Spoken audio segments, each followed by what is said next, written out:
Bueno, pues para hoy, miércoles 13 de marzo del 2024, vamos a hacer nuestro acostumbrado rapidísimo repaso de la sesión del último tema, que fue el fragmento del Padre Nuestro, que se refiere a perdónanos nuestras deudas, así como nosotros perdonamos a nuestros deudores. Insisto en que el Padre Nuestro, como fue escrito, inventado y rezado por nuestro Señor Jesucristo por primera vez en la historia, insisto en que Él no dijo otra palabra que no sea deudas y deudores. Él no dijo ofensas y ofensores. Él dijo deudas. Por lo tanto, la manera correcta de rezar el Padre Nuestro es la que Cristo mismo nos enseñó. Perdona nuestras deudas como nosotros perdonamos a nuestros deudores. Bien, esta petición, empezamos el breve repaso. Como siempre, esta petición se asocia al don de consejo, pues tenemos que pedir consejo para salir de la situación de pecado. El Espíritu Santo nos aconseja que pidamos perdón a Dios de nuestros pecados la mayor cantidad posible de veces.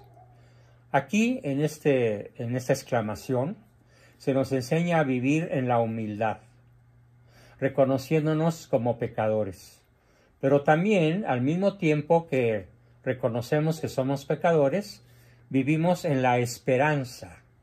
Pues por muy pecadores que seamos, nunca debemos desesperar, porque la desesperación nos puede llevar a cometer pecados todavía mayores, más grandes y que pueden llegar a ser imperdonables. Por muy pecador que uno sea, conviene confiar siempre en Dios, puesto que si uno se arrepiente seriamente y se convierte, será salvo. Quien se arrepiente y confiesa sus pecados, consigue invariablemente la misericordia de Dios. La segunda parte de esa petición, así como nosotros perdonamos a nuestros deudores, pone como requisito para ser perdonados el que también nosotros perdonemos las ofensas que nos han infligido nuestros prójimos.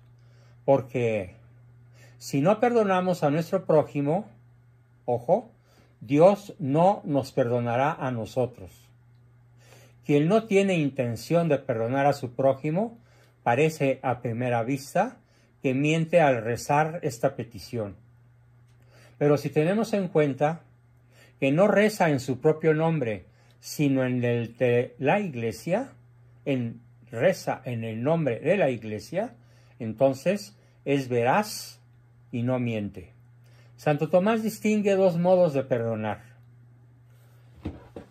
Un modo de perdonar, Santo Tomás lo llama perfecto, y consiste en que el ofendido va al encuentro del agresor, aunque éste no le pida perdón. ¡Qué difícil!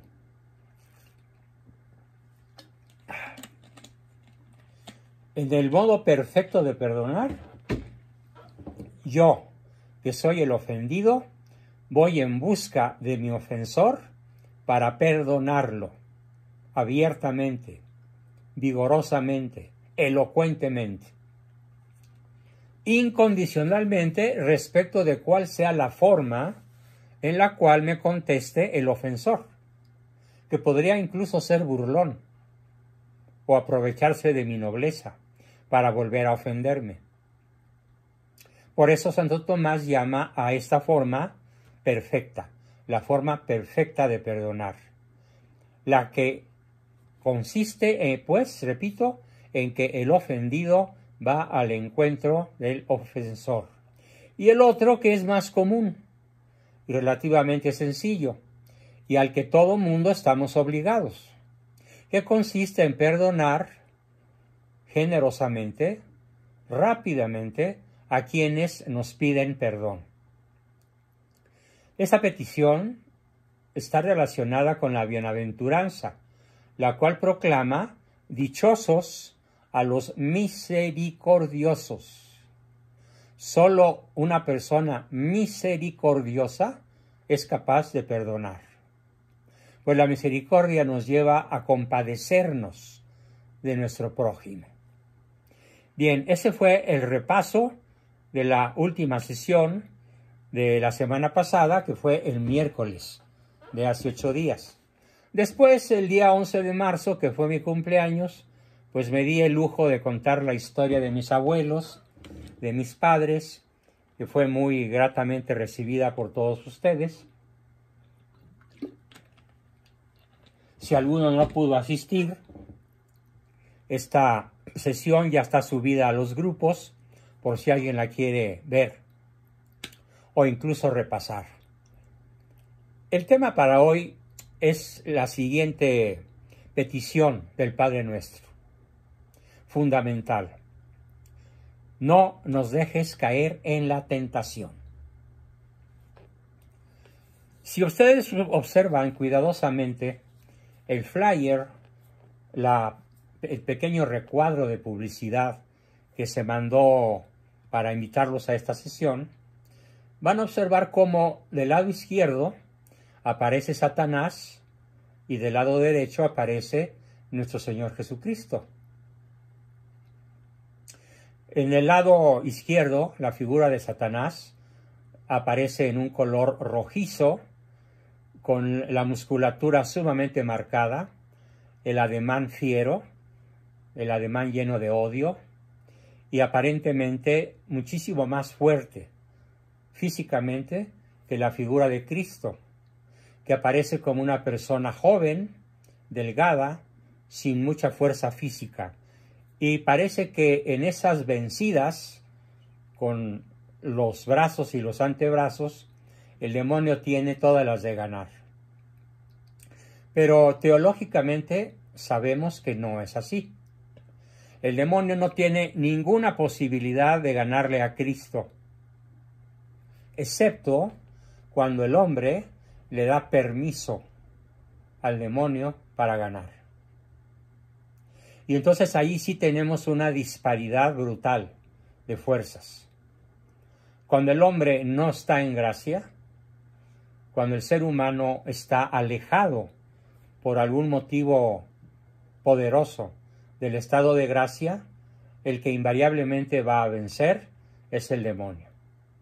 Por eso la imagen pretende de manera muy gráfica hacernos ver que si no estamos en amistad con Dios, si no estamos en un verdadero, profundo y purísimo estado de gracia, podemos darnos por vencidos. Y entonces exclamamos desde nuestra impotencia, desde nuestra miseria, desde nuestra conciencia de perder a Dios por nuestros pecados, perdónanos, no nos dejes caer en la tentación. Cuando se hace esta oración de manera sincera y cuando de modo consciente, cuando está uno rezando el Padre Nuestro, en el momento de decirlo se concentra uno y procura visualmente retrotraer las imágenes que nos llevan a percatarnos de una manera sensorial de nuestra inferioridad humana frente a las fuerzas del demonio.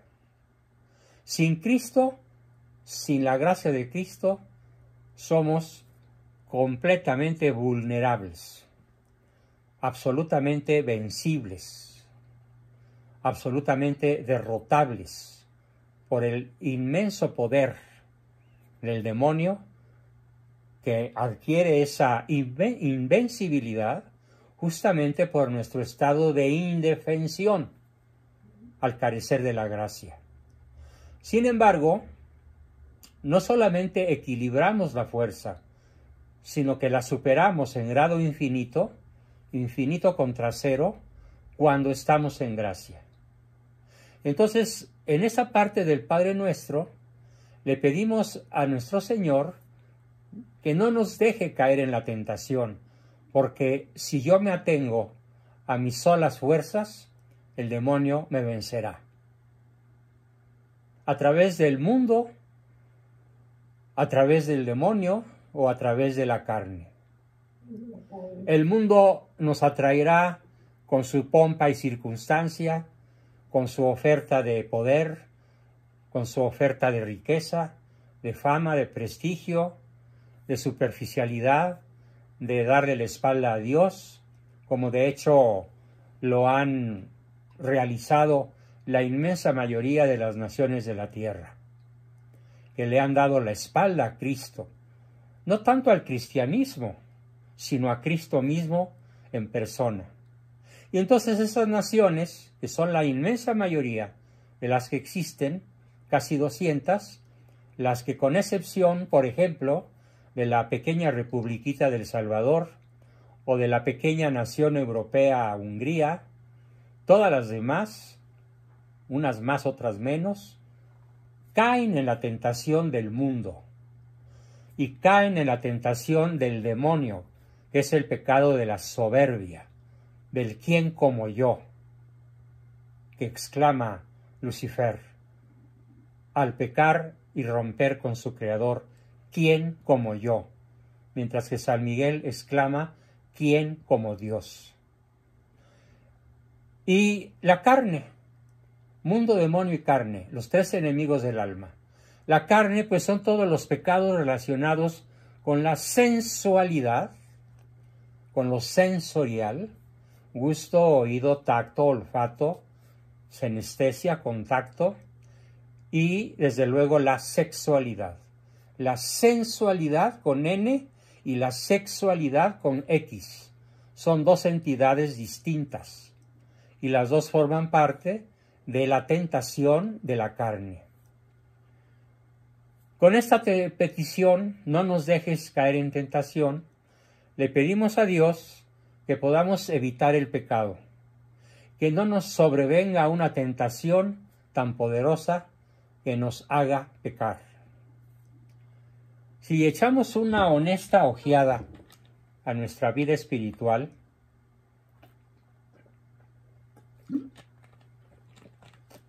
en estos momentos, todos incluyéndome, nos podemos hacer conscientes de la gran frecuencia, de la poderosa intensidad, del ataque frontal, a veces frontal, o del ataque, digamos, astuto, que aparentemente es leve, del demonio para hacernos pecar. Y todo esto es una forma de poner a prueba nuestra virtud.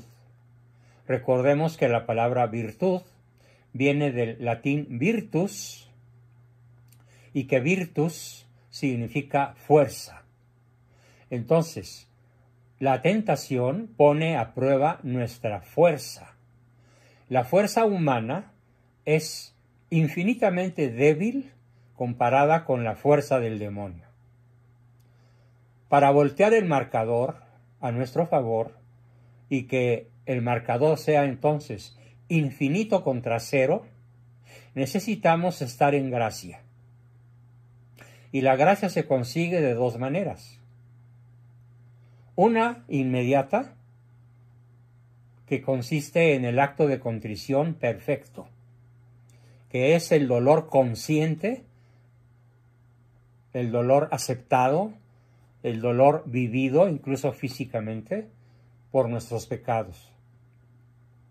Porque no podemos engañar a la conciencia. Sabemos cuándo hemos pecado y de qué modo hemos pecado.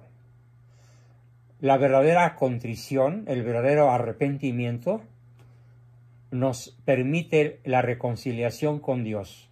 Pero este arrepentimiento incluye, forzosamente, la promesa formal de asistir al sacramento de la confesión en cuanto físicamente o geográficamente o agendadamente nos sea posible realizarla.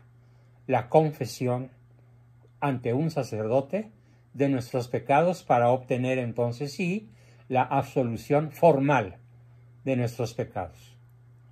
Si la muerte nos pesca entre un evento y el otro, sin haber echado pereza, sin haber sido omisos en la obligación de irnos a confesar, estamos salvados.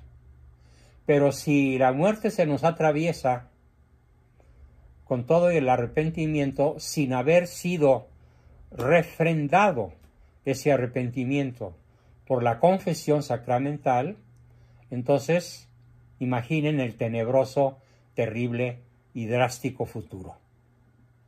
Por esa razón es tan importante, en cuanto sea posible, la confesión. Sobre todo en este tiempo, la Iglesia pide, es muy leve la exigencia de la Iglesia, que cuando menos por Pascua Florida, desde el miércoles de ceniza hasta el domingo de resurrección, en ese lapso, entre miércoles de ceniza y domingo de resurrección, hayamos confesado y comulgado cuando menos una vez por año. Es muy leve la exigencia de la Iglesia. Obviamente un buen cristiano va a hacer muchísimo más que solamente una vez en Pascua o por Cuaresma. Así que la tentación pone a prueba nuestra fuerza, nuestra virtud, porque la tentación puede ser una manera de comprobar hasta qué punto estamos disponibles para hacer el bien, hasta qué punto estamos disponibles para hacer al bien. A veces Dios nos tienta, a veces Dios nos invita, nos seduce, nos alerta, nos toca el corazón, nos conmueve la inteligencia para inclinarnos a actuar el bien. Pero no lo hace Dios para conocer nuestra virtud, porque ya la conoce, sino para que todos lo conozcamos a Él y lo tomemos como ejemplo, a Cristo, que rechaza la tentación del demonio en el desierto, la triple tentación, que es de todos conocida, que experimenta Cristo en la parte final de su ayuno de 40 días y 40 noches en el desierto de Israel. La tentación, por el contrario, se presenta muchas veces, varias veces al día, y sobre todo cuando estamos en ese estado crepuscular que es el duermevela, cuando la conciencia está disminuida, las fuerzas espirituales atenuadas, el nivel de la conciencia poco claro, entonces es el momento en el cual el demonio prefiere para presentarse con una poderosa, atractiva y seductora invitación al mal de la sensualidad, al mal de la sexualidad, al mal de la soberbia, al mal del mundo, del demonio o de la carne. En este caso, Dios nunca viene. O sea, Dios no se va a atravesar por sí mismo entre el demonio y uno. Solo uno mismo, yo, cada uno de nosotros, tiene la suficiente libertad como para oponerse a la tentación e inclinar el corazón, inclinar la inteligencia, inclinar las potencias del alma a favor del bien y vencer la tentación. Para eso rogamos en el Padre Nuestro, no nos dejes caer en la tentación. Quien nos tienta de ese modo es nuestra propia carne, el demonio y el mundo. La carne tienta a veces instigando al mal, haciéndonos buscar placeres carnales, en los que muchas veces hay pecado, porque hacen descuidar la vida del espíritu. La carne también nos tienta igualmente, apartándonos del bien, entorpeciendo los bienes del espíritu. Esas enseñanzas del Padre Nuestro se apoyan en las palabras de San Pablo, que dicen, abro comillas, me complazco en la ley de Dios según el hombre interior, pero advierto otra ley en mis miembros que lucha contra la ley de mi razón y me esclaviza a la ley del pecado que está en mis miembros. ¿Quién me librará de esta muerte? Lo escribe San Pablo en su carta a los Romanos, capítulo 7, versículos 22 y 23. Las tentaciones de la carne, pues, son muy poderosas, porque no hay nada peor que tener el enemigo dentro de la propia casa, dentro del propio hogar, que es este templo vivo del Espíritu Santo, que es nuestro propio cuerpo, nuestra morada temporal, transitoria del alma. Además de luchar contra la carne, debo decir que hay que luchar en un duro combate contra el demonio o diablo, que es el tentador por antonomasia. ¿Qué quiere decir antonomasia? Lo explico.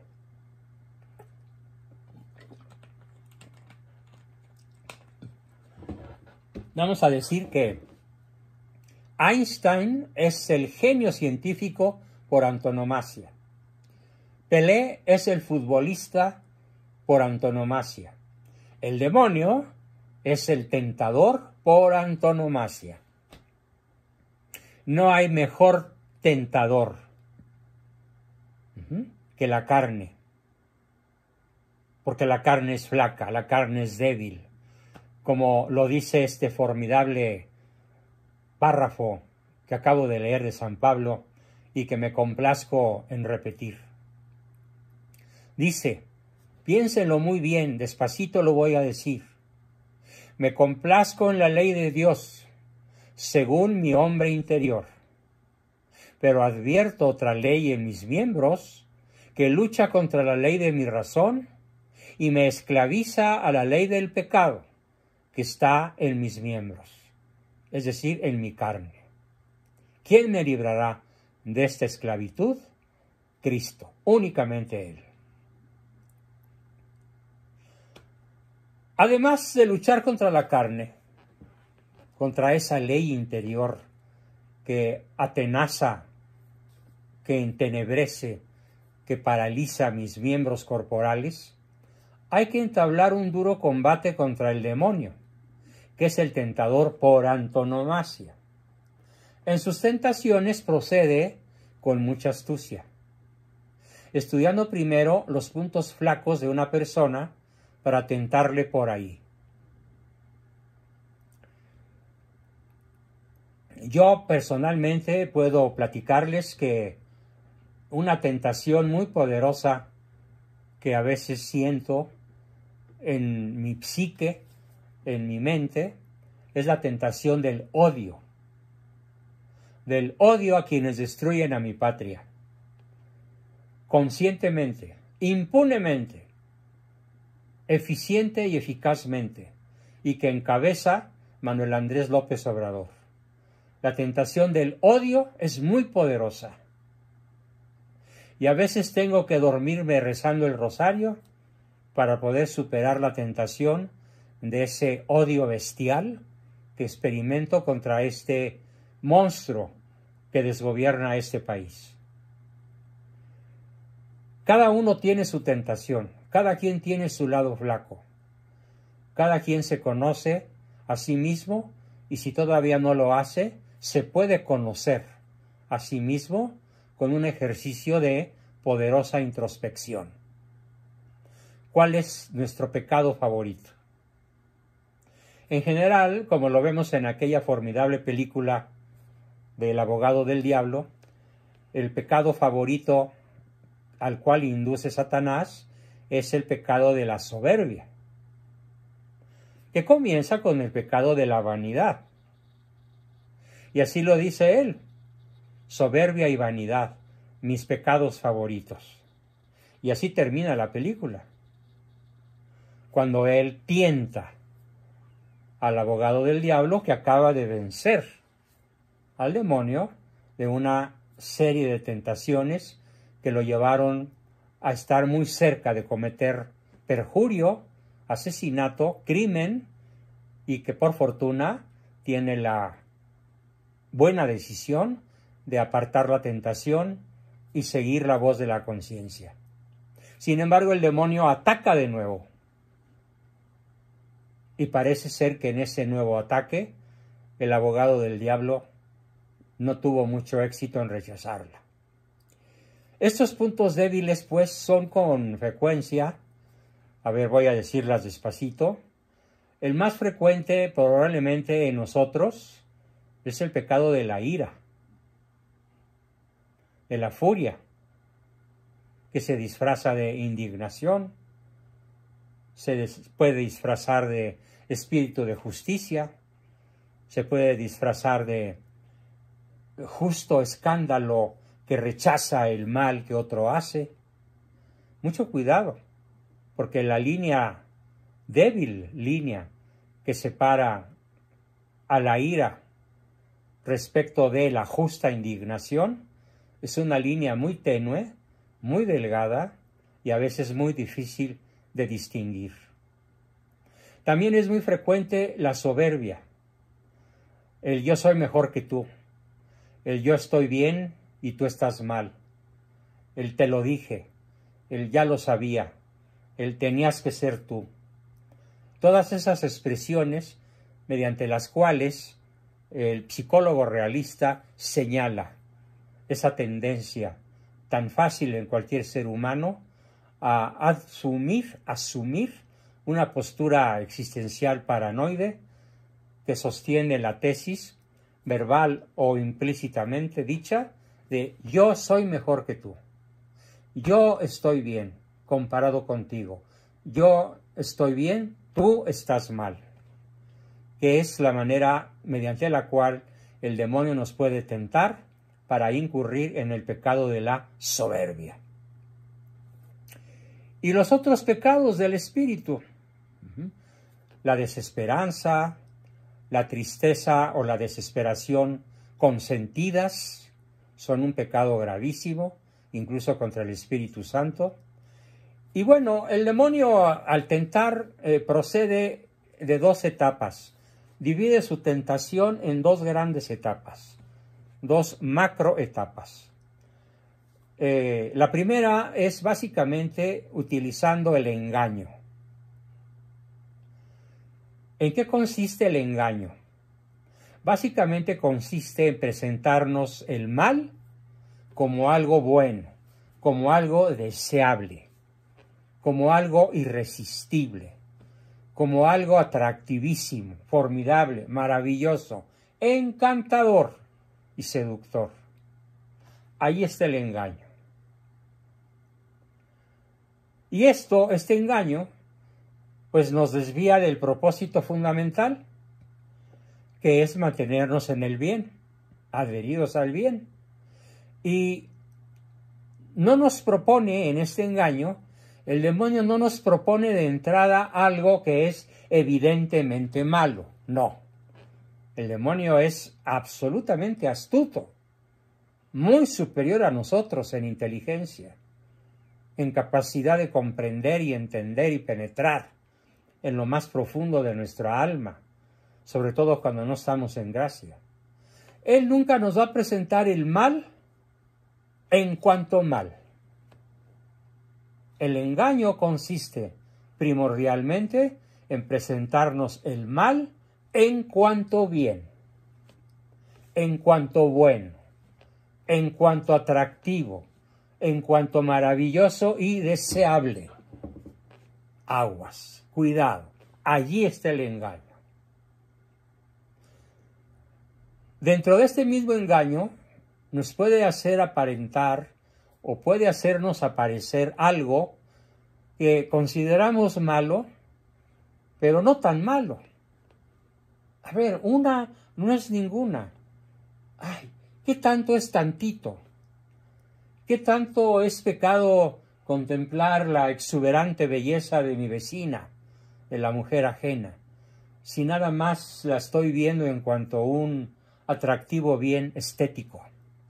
Es un engaño, porque de ahí al deseo de la lujuria, de allí al mirar a la mujer ajena con mal deseo, y adulterar con ella en tu corazón, hay un pequeño paso.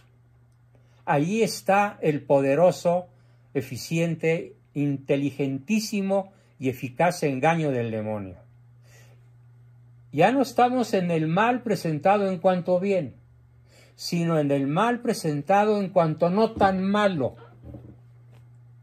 en cuanto no tan grave, en cuanto, ay, ¿qué tanto es tantito? Es poquito, y me regodeo. En esa proposición de algo aparentemente bueno, de algo aparentemente no tan malo, una vez que el demonio alcanza este objetivo, es muy fácil arrastrarnos al pecado formal, en donde con premeditación, alevosía y ventaja,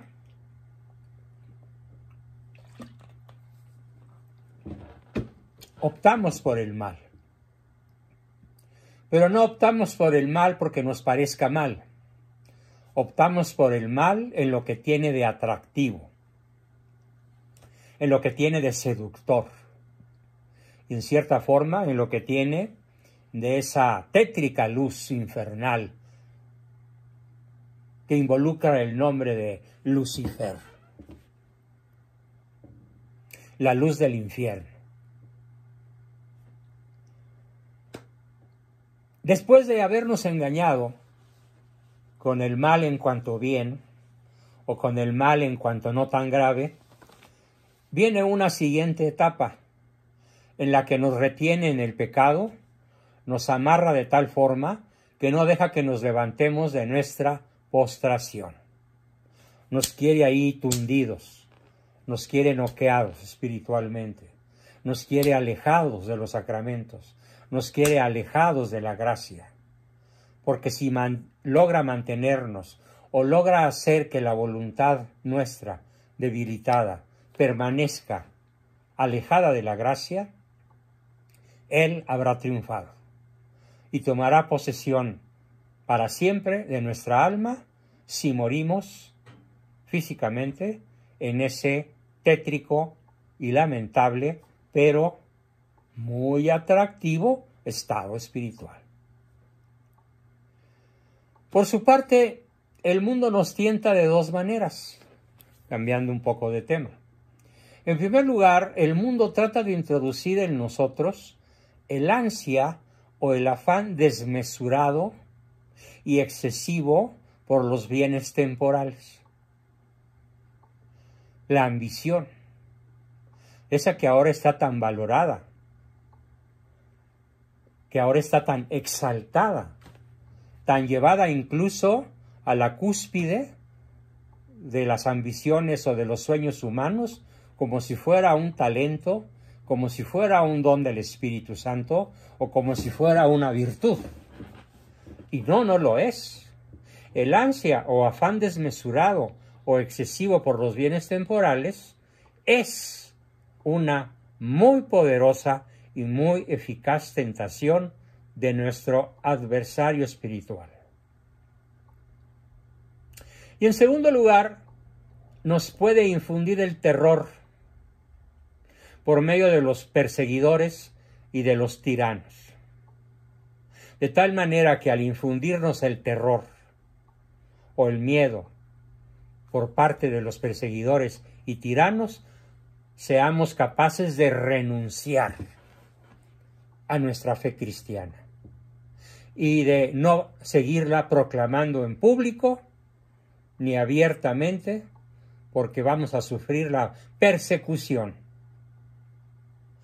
Por ejemplo, en mi caso, cada rato sufro la persecución de los medios masivos de comunicación, sobre todo de los electrónicos, como pueden ser YouTube o Facebook, en donde cuando me atrevo a subir un video como el que en estos momentos estoy grabando, después de un análisis que puede durar una semana o hasta 3 meses o más, recibo un correo electrónico en el que me dice que he cometido delitos de odio y que por lo tanto mi video ha sido eliminado. y que con 2 faltas más mi cuenta será cerrada. Esa persecución a muchas personas les causa pánico, les causa terror, y entonces procuran utilizar un lenguaje melifluo, un lenguaje que no incomode al poderoso, un lenguaje híbrido que sea bien aceptado por los dirigentes de las redes sociales para no exponerse a perder presencia, dinero, likes o las ventajas de ser un youtuber famoso y que tiene cientos de miles de seguidores. Ahí está la tentación del mundo, a ser famosos en el mundo y cerrarnos al amor de Cristo, que sería lo único verdaderamente importante. Ser tentados es humano, pero caer en la tentación es diabólico. Repito, ser humanos, ser tentados es humano, es nuestra condición, pero caer en la tentación de modo consciente es diabólico. El texto evangélico dice: no nos metas en la tentación. ¿Es que Dios puede meternos en la tentación?, pregunta Santo Tomás. Y él mismo contesta: en realidad se dice que Dios nos mete en la tentación en cuanto que la permite. Es decir, en cuanto que por los muchos pecados de una persona le retira su gracia.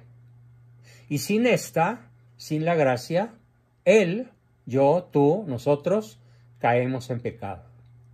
En cambio, le ayuda a que no caiga en la tentación por medio de la caridad al que mantiene su alma en gracia. Pues la caridad, por pequeña que sea en una persona, le hace resistir a cualquier pecado. Fíjese qué belleza de concepto. Por medio de la caridad, por pequeña que sea en cualquiera de nosotros, nos permite resistir para evitar caer en pecado. Como lo expresa ese maravilloso libro que se llama El Cantar de los Cantares. Las aguas torrenciales no podrán apagar el fuego del amor, aunque sea pequeño. Dios nos mantiene también firmes ante la tentación por medio de la iluminación del entendimiento. Con esta iluminación nos instruye sobre lo que debemos hacer.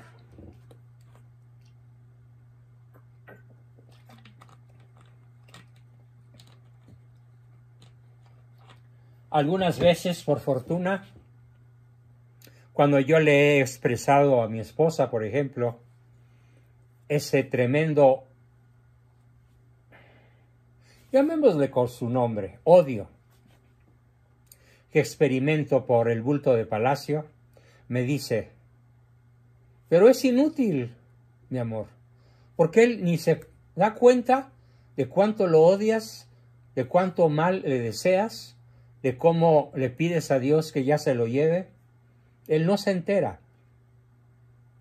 Le hace lo que el viento a Juárez. Entonces me ilumina el entendimiento y me hace entender, y yo acabo diciendo: tienes razón, cuando me hace ver racionalmente la absoluta inutilidad de mi desprecio, de mi repugnancia, de mi repulsión por semejante tirano, personaje que no merece el pueblo de México.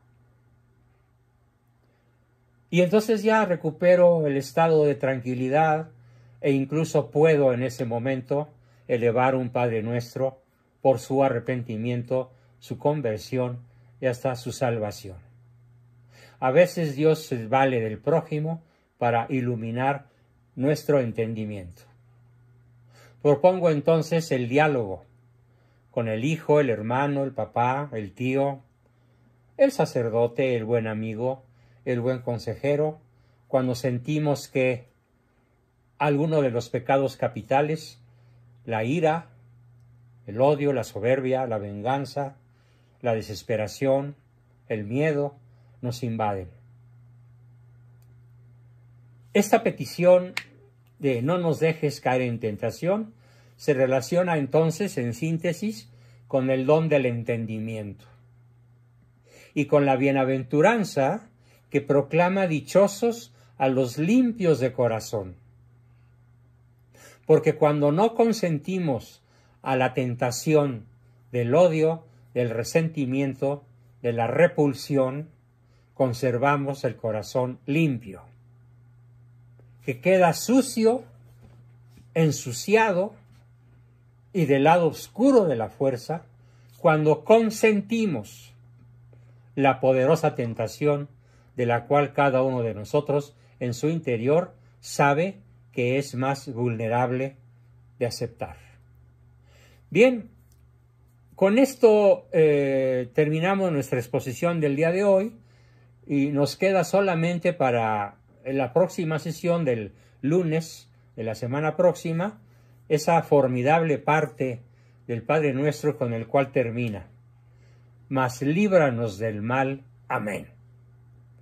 Sobre la cual nuestro ilustre, sabio y santo guía en este tema, Santo Tomás de Aquino, hace un formidable escrito, una formidable explicación que tendré el enorme gusto de compartir con todos ustedes y con la invitación a que nadie falte a las sesiones de los lunes, los miércoles y los viernes. Bien, con esto termino y vamos a la parte de preguntas, aportaciones. Ya veo manitas levantadas.